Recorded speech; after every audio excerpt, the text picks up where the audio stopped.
नमस्कार। समृद्ध मंच पर आसीन एवं सभागार में बैठे हुए समस्त साहित्यकारों एवं गुणीजनों का मैं हृदय से प्रणाम एवं अभिनंदन करता हूँ। वैसे तो आप जैसे बुद्धिजीवियों और विद्वान साहित्यकारों के समक्ष मेरा बोलना सूरज को दीपक दिखाने जैसा है, परंतु आज पापा की स्मृति में उन्हें समर्पित यह बहुत ही विशेष दिन है, इसलिए उनकी कुछ स्मृतियाँ को अपने विचारों के रूप में लिखकर आपके समक्ष लेकर आया। यदि किसी भी प्रकार की त्रुटि हो जाए तो कृपया क्षमा कीजिए। हमारा बचपन हमेशा कविताओं और साहित्यकारों को सुनते हुए किसी न किसी साहित्यिक कार्यक्रम में लोगों के विचारों को ग्रहण करते हुए ही बीता है, और हमारे पिताजी का बचपन भी इसी प्रकार साहित्यिक वातावरण में अल्मोड़ा में बीता था।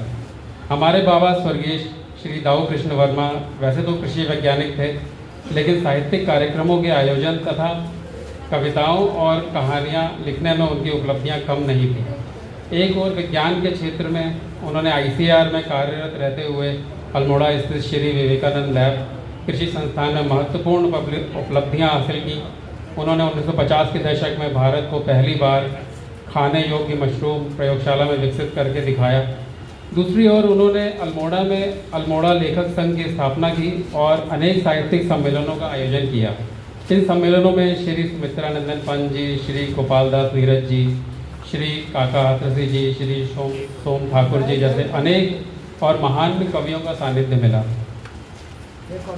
इसी वातावरण में पापा को एक अलग ही साहित्यिक संस्कार और परिवेश प्राप्त हुआ। हम लोगों ने भी लगभग उसी प्रकार अपने बचपन से ही अपने घर में हर कवि सम्मेलनों का आयोजन होते हुए देखा। जो भी साहित्यकार हमारे घर आता था उसकी कम से कम एक पुस्तक तो प्रकाशित हो ही चुकी होती थी, और घर में पापा भी हर समय कुछ ना कुछ लिखते ही रहते थे। कई काव्य संग्रह तो उन्होंने 3-4 दिन में ही लिख डाले थे। रात में लाइट जलती रहती थी, चाय बनती रहती थी और पापा लिख रहे हैं। मम्मी कभी उनकी मात्राएँ मिलाकर उन्हें ठीक कर रही होती थी, कभी उनकी पंक्तियों को गा कर देख रही होती थी। बचपन में हमें सचमुच लगता था कि कविता लिखना तो बहुत ही आसान होता है।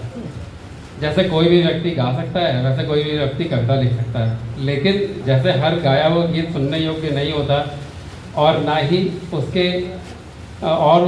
सबके सामने प्रस्तुत किया जा सकता है, ठीक उसी प्रकार कविता और कहानी लिखना भी एक साधना है। इसका वास्तविक अनुभव हमें तब हुआ जब हमने स्वयं कविता लिखने का प्रयास किया। अपने बचपन में हमने एक कविता लिखी थी, जब भंडारी जी के घर में आए चोर। यह कविता हल्द्वानी में साहित्यिक संस्था के अध्यक्ष भंडारी जी के घर में हुई चोरी की घटना पर आधारित थी, जिसे बहुत ही सराहा गया था।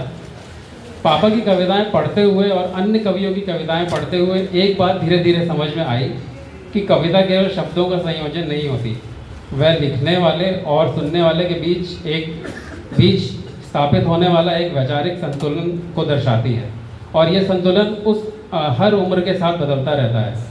बचपन में जौनी से शुरू होकर बड़े होने तक गज़ल, भजन, दोहा, चौपाई तक पहुंच जाता है। हमारी रुचि और वैचारिक दुनिया लगातार बदलती रहती है।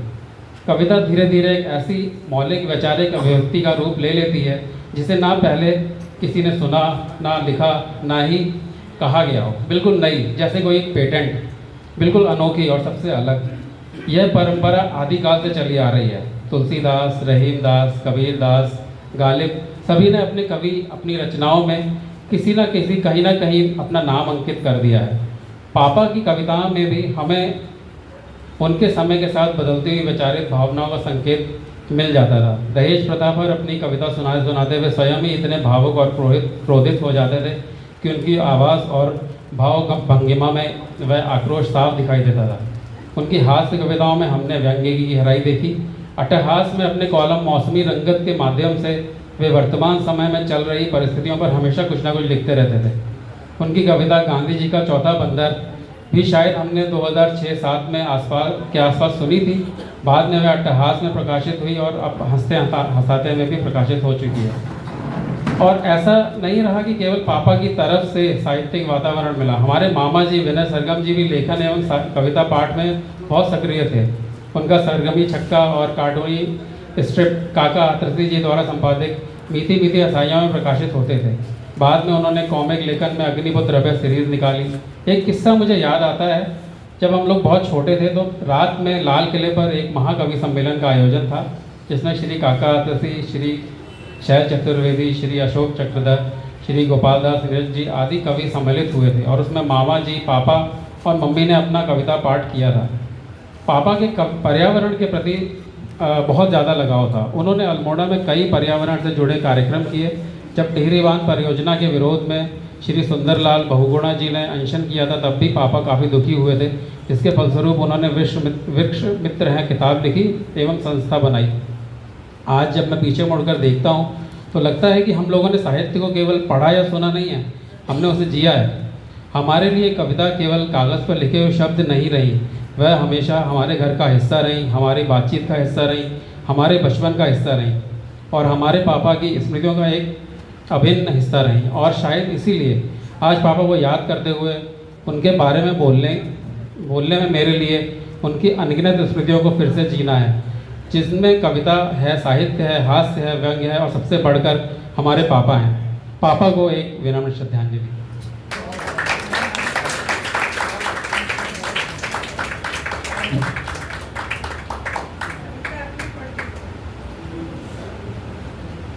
पापा की एक कविता है, इसमें जिसका मैंने जिक्र भी किया था, गांधी जी का चौथा बंदर, तो वो मैं पढ़ दे रहा हूँ। चौथा बंदर फ्री छोड़ दिया, बुरा मत करो तो नहीं खा। कभी पहुँचता राजघाट पर जरा जरा सी लाग डांट पर। बगला भगत कभी बन जाता तिरछी नज़रें राजपाट पर। जिस बंदर ने उनको मारा क्या गांधी टोपी पहन रहा। कभी घुसे संसद के अंदर उछल कूद कर रहा कलंदर। सांसद को चिरकुट बतलाता बनकर दड़ियल संत मुचंदर। बैठ जाइए नहीं सुन रहा, बैठ जाइए नहीं सुन रहा। बेज बदल कर उछल रहा। गांधी की लाठी ले भागा, अनशन परिपाठी ले भागा। आम आदमी का लंगोट ले भागा, बंदर कद काठी ले भागा।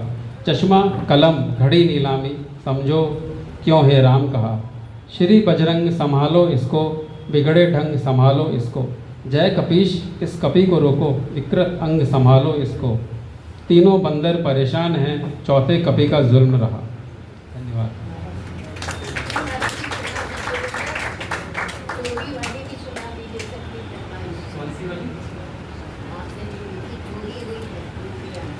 वो तो बहुत पहले लिखी थी, मतलब मुझे तो याद नहीं है। उसके 2 ही 3 लाइन मुझे याद है कि जब हम बहुत छोटे थे तो भंडारी जी एक कवि थे, उनके घर में चोर आ गए। तो जब भंडारी जी के घर में आए चोर, घर में आके चोर हो गए बहुत ही बोर। तेग कवि की कविताएं उनको कुछ ना मिला, मतलब उसमें मुझे पूरा याद नहीं है, लेकिन जब वो घर में आए उनको कुछ भी नहीं मिला, केवल किताबें और अध लिखी की चीज़ें। और तो भंडारी जी ने उनको बैठा के अपनी कविताएं पढ़ना सुनाना शुरू कर दिया। तो इस पर लिखी थी। तो वो चोर बहुत बोर हो गया, वो जाने के लिए उन्होंने माफ़ी मांगी भंडारी जी से और फिर चले गए। तो इसका ये पूरा। धन्यवाद।